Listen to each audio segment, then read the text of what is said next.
another mouth to feed, and higher utility bills. For this, I want to say thank you.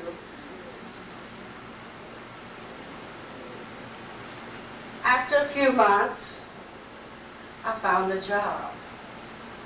Children's Hospital, 50 cents an hour. I'm in the big time now. I'm really excited about that. So I hurried. I run home as fast as I could. If any of you know where Children's Hospital is, we lived on 18th, and Children's Hospital set between 17th and 18th. So when I found out that they was going to hire me and they asked me to report to work the next day, I ran all the way home. That's Main and 18th, to let them know, and there we rejoiced. We just jumped around in the middle of the floor and we just hugged each other. For that, I said thank you.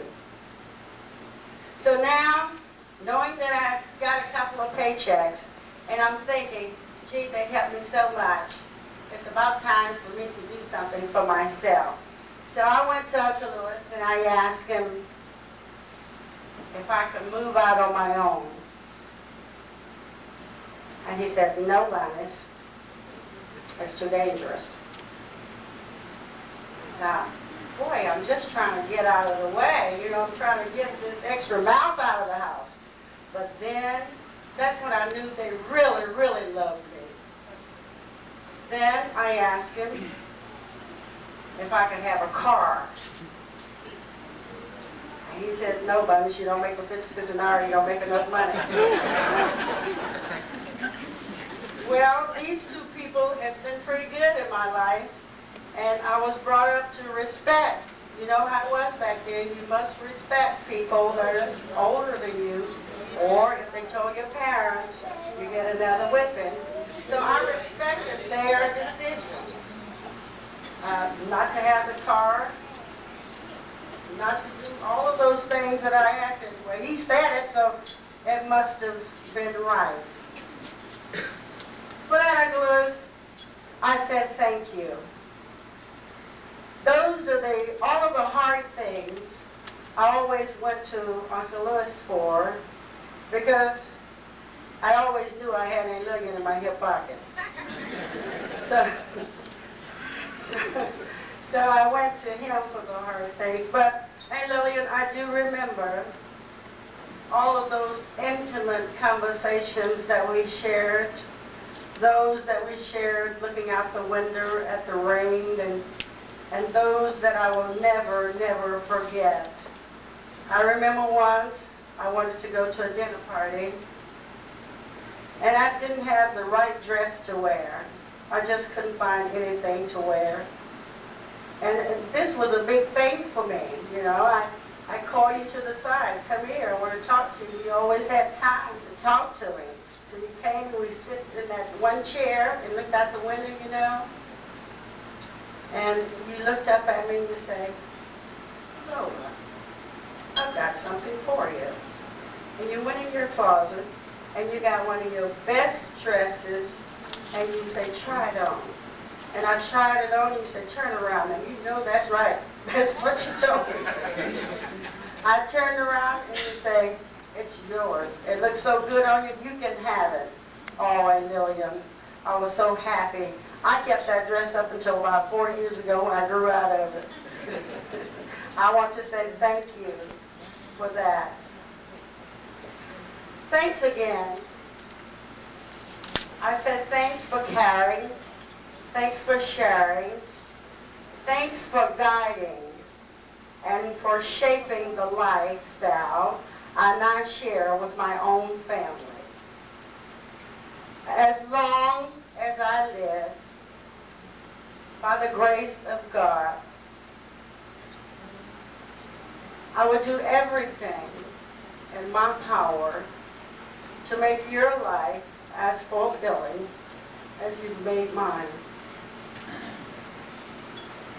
I realize I can't repay you for all you've done for me, for the love that you showered me with. But can I say, may I say right here at this time, may health, happiness, and longevity be yours forevermore. And as I stand here, if Glenn Traylor and Ambrose Davis was here today, they would join me in saluting you for 50 years, 50 golden years of treasure and life.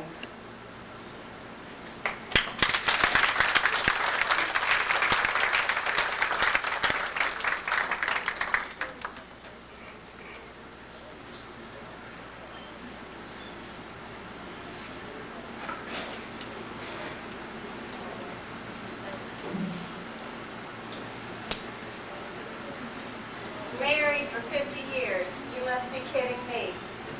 What's your secret, some might ask? In a world today where 1 out of 2 marriages ends in divorce, and many treat the marriage institution like a business, a used car business at that, maybe keep it a few years and then trade it in. Indeed, to know a family that has stick together for 50 years is remarkable. But to be part of a family that has stuck together for 50 years is indeed a blessing. I conducted a small interview with you, and I asked you if you could give us that aren't married, or either those that are contemplating marriage, some keys that has helped you to make your marriage a success. As I recall, you told me love, trust, and respect. What I did is some research on all of those points, and maybe I could tell you how I feel these have benefited me. With love, indeed, that is important, and love can be displayed in many ways. Maybe it's a touch. I noticed you two holding hands. Maybe it's a smile. Maybe it's a gift. Maybe it's the way that you look at one another. That displays your love. In whichever way it's done, indeed, it is important. It's an important ingredient to a happy marriage, and we can see that you have that. That second point that you mentioned was trust, and I felt that that was really important, so much so that I thought of an illustration. Imagine, if you can, a young child, maybe going up the stairs and getting ready to jump off to his father, and he knows that every time he's done this before, the father has been there to wait for him. Well, imagine he goes up this time, and he jumps, and the father moves. Can you imagine the devastation that that young child has had to that trust? It's not there like it was before. Can you imagine the difficulty that that father might have in trying to regain that trust with that child? I hope this illustration has helped you to appreciate how important trust is. And indeed, we can see that you have that in your marriage as well. The first part, or the third ingredient, I thought was a little humorous, especially when I think of it this way, respect. I can recall with Daddy, he will tell you what's on his mind, and it's not always tactful. It will come out however it's going to come out, and you take it for what it's worth. But it no doubt has to take a great deal of respect on your part to sit there and maybe counsel him afterwards on that. Or maybe that's when you give him one of those looks that I referred to. But no doubt these 3 steps have been a key ingredient in your marriage. And as a result, you have defied many obstacles that come in the way. I recently read something in an Asia article. It's a newspaper printing. And it brought out that in Japan, which is a land that in the past has had high morals, it says that couples between the ages of 50 to 60 years old, the number of those seeking a divorce has tripled in the last 20 years. Can you imagine that? A couple that has been together 20 years looking for another marriage mate. I'm certain that that's not something that either one of you would want to do. I guess what's most important is for me to bring out how your example has influenced me. I know all of you remember in 1977 me chasing Terry. What in the world are you going to do with him? Well, here it is, 1993, 16 years old later, and I have Terry, I have Jason, I have little Terry, and I have Lana. I've got a few more years to go before I catch up with your 50, but no doubt your example has influenced my lifestyle. And as Lola thanked you, that's one of the things that I'd like to thank you for as well. When I first spoke with Gwen, she asked me would I say something on behalf of my mother, or at least stand up for her. And I've given it a lot of thought, and I find that that's very hard to do. We don't know with the change in time what she might have felt. As I sat there and looked at Gwen and Brenda, I first thought no doubt they would have been fussing over who's going to wear what. But it's indeed a privilege to be able to be here this evening and to say some words to you in her behalf. I can only hope that the example that I have led and the way that she would see you all, no doubt she mentioned how beautiful everyone is, how that would be her remarks. And then maybe in closing she'd say, married 50 years, you must be kidding me.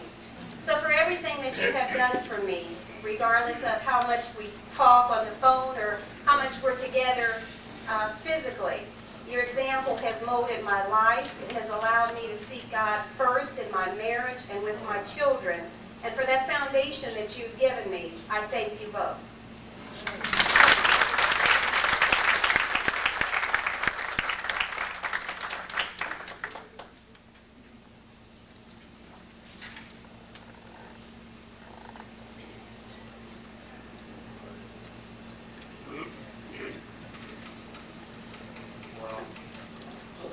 Everybody wrote down what they wanted to say. First of all, I was going to write down what I was going to say, but I figured I'd just go off the top of my head like my grandfather does. Earlier, Lola told you a story. I can tell you a story too that kind of wraps it up. There was a 21-year-old. I think you were 17, so this guy was a little older than you. He was 21, and he didn't need any more directions. He just knew everything. So he just got out the Army and he moved over on 1463 Ellsworth. That's the address there, I tell you. After a while of being there, I just figured I had to be on my own. I didn't need anybody telling me what to do anymore. And up in the middle of the night, I just left. I went to Los Angeles and I was gone for about 2.5 years. I don't think I kept in contact with anybody really. Well, Brenda and Gwinnett hunted me down, and they found me. I found out it was a little bit harder than I thought it was going to be.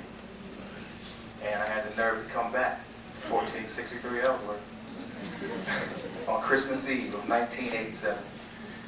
I couldn't believe it, but they opened the door and told me to go on back to my room. I couldn't believe it. So I didn't say thank you then, but I'm a little older now, and I realize everything that you guys told me has come true. And just want to say thank you. To my grandfather, I like to ask you, do you remember, I know Dennis remembers this, back when we used to have to go to school, he used to come in there with a flashlight and shine the flashlight in our eyes. And so, what I want to do,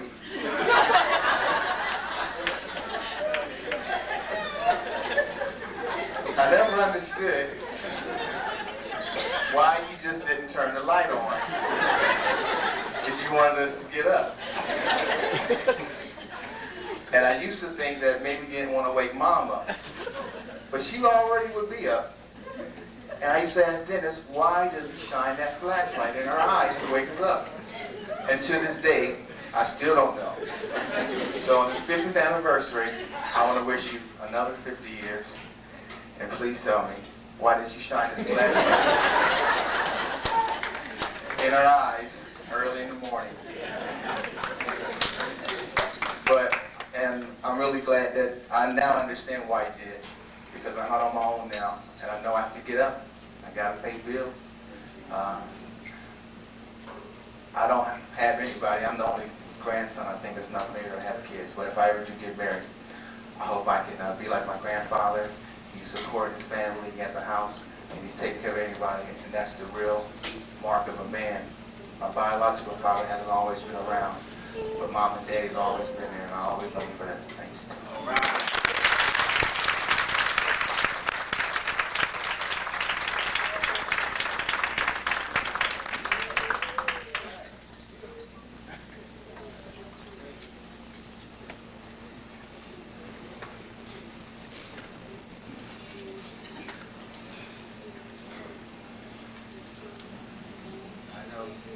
Christine is probably wondering why I brought her up here. She's really going to get mad at me because she's going to say I'm putting her on the spot. But really the reason why I'm doing this is because I have found today this is so touching. This is one of those times where I just need a little help. And since I have my baby here with me, I figure I'll make it through. You guys know me, and you know that normally I'm never at a loss for words. But to be such a lucky man and to have the type of parents that I do, it's just such a blessing that it's like overwhelming. However, I did have something rather clever to say. I was thinking how I was going to go about doing this and, what could I say that had not been said. And I decided that I would be somewhat selfish, and instead of talking about 50 years, I thought I would talk about 34 years, because 34 years is how old I am, and it's within my 34 years that I've been able to grow to be the man that I am and have been blessed to learn and be all I am today. And I know, like Tony said with the flashlight, see, I also remember the belt. And it took, I know, all of that 34 years to get me to where I am today. And I'd like to say that it's through my parents' diligence that I have the values that I have today. First and foremost, a belief in God, a strong belief in family, and a belief in myself. I think that just to kind of put this 50 thing though into a perspective, and I don't want to embarrass anybody, but I don't know, is there very many people out here who've even been married for 50 years? And you don't just show of hands, I think you all know. This might be a few. And I know a lot of these faces, and I know there's a whole bunch of you all who aren't even 50 years old. So with that being said, I'm just thinking that a lot of you haven't even seen 50, more or less looking at one person for 50 years, and yet I have a mother and father over here who are able to do that. When I think about my values, and I think about how I've gotten to be the type of man I am today, much like Tony said, I think of the example that I had. When I think about being a strong man, I think about all the days in July and August when Daddy would come home hot and tired from lifting those blocks that I don't even know if I could lift today. And I remember saying, I don't know how I'm going to make it if I'm going to have to lift those blocks. However, today, when I have to take a 6 a.m. flight, which means I had to get up at 4, and it means I'm traveling from Monday to the following Sunday, I do it because I have a strong man to guide me. And my father showed me that sometimes you got to get up at the crack of dawn, and sometimes you got to do that extra bit of work if you want to make it and you want to get ahead. And I'm very thankful for that. When I think about believing in myself, I think about a very, very strong-willed woman. And you all know, and this is Lillian Stafford, a very, very strong woman. There was a time when I didn't think I could get through some of the accounting tests I was taking or whatever else. And then I would think about how Mom would have those beans ready, cornbread. I would think about her working that 3 to 11 shift, taking care of all of us, and still having that pharmaceutical book that I couldn't even understand what those terms even meant.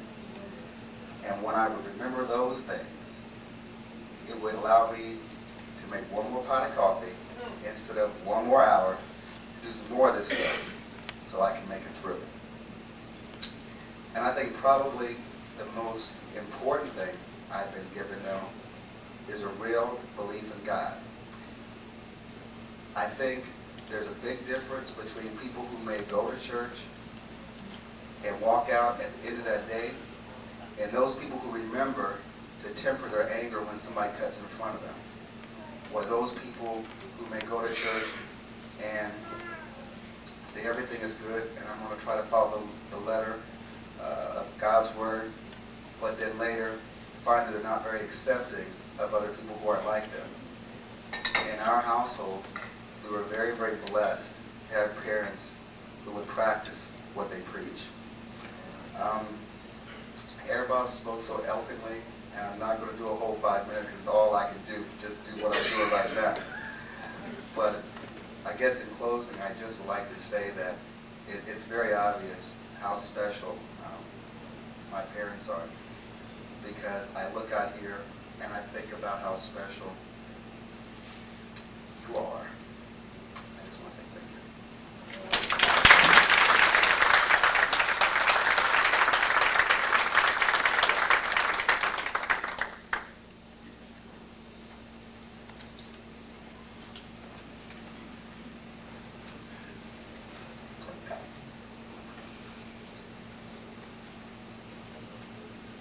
Because I have a love for the written language, I wrote a poem. This was dedicated to my mother and father. Lillian, Lewis, mother, father, the sardine smell of the room we rented to old Mrs. Johnson, both of you too kind to make her go. The smell of old and new dirt as you stepped inside for lemonade, hot and tired, day in and day out. Girl, you see in your best days now. Yes, Dad, you were right. And those days, picnics, barbecues, long rides to the river, airport and Hoover Dam, memories made sweeter with time, strengthened with time and pain. 3 sisters with pretty long hair, bows and ribbons of love. Mom, how you stood so long, washing, pressing, and braiding. The smell of hot oil from the straightening comb, the touch of your hand. Rain-washed air. Dad, I see you working on your truck, cutting grass, frying cornbread, talking to yourself. A habit I now embrace. Mother, father, teacher, builder, your paths met and brought forth 4 children, Gwen, Dennis, Sylvia, and myself. Daily sacrificing, enduring hardships. Every house is built by someone, but the builder of all things is God. In my house, in my heart, because of you, he reigns supreme. And this is my tribute to you. I love you very much.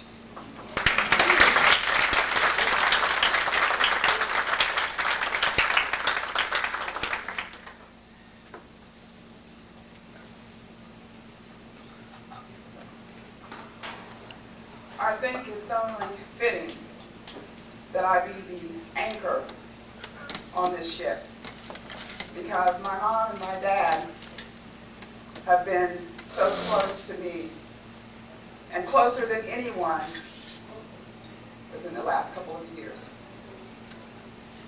A marriage that lasts for 50 years is real treasure, pure gold. Mom and Dad, I want to just take a few moments and tell you the glorious gift you gave. This moment is special and unique for me because I can look in your eyes and I can tell you these things. And I just want to let my mind run back for just a few moments to East Long Street when we lived there, right on the corner, where the fire department is now. And I always got into a lot of things, and I always wanted to be independent and be on my own. So I was about 6 or 7 and I wanted to get my pajamas out of the closet. And it was on this hook, but I was determined to get it. So I climbed up in the closet to get my pajamas, and I fell down this chute. But I don't know how I held onto the rim of that piece of tin, but I did, because it was a long way down. And my father was somewhere in the room, and I said, "Help, help." And there he was. He brought me right on up out of that chute. And then remember, Dad, when I got stuck in the pear tree?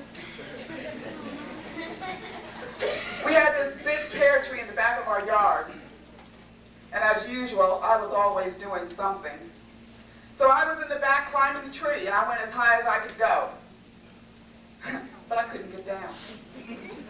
So I had to wait, and no one knew where I was. So I stayed in that old pear tree all day, till I saw that old raggedy truck come pulling in the backyard. And I said, "Daddy, get me down." And he did. Mother, remember the time when, you know how all of us like to get all dressed up in your clothes? Well, I like to put lipstick on. I couldn't read. I didn't know what it was. It had a tube, so I started putting it on my lips. It was Free-Zone. And for those of you who don't know what Free-Zone is, it lifts corns off your toes. And that's exactly what it did to my lips. So Mom proceeded to run around trying to figure out what in the world was wrong. And if you looked at my lips, you'd be running around wondering what was wrong too. So she took me to the hospital, and they worked and worked until they finally had a remedy. And there's been so many numerous occasions that I've had to cry on your shoulders, and you've been there for me. And I think within the last couple of years, I've been at your house more than I've been at mine. And you both know what I mean. Daddy, I love you. Mom, I love you. And if I could choose my parents all over again, I would still choose you both. And this is my tribute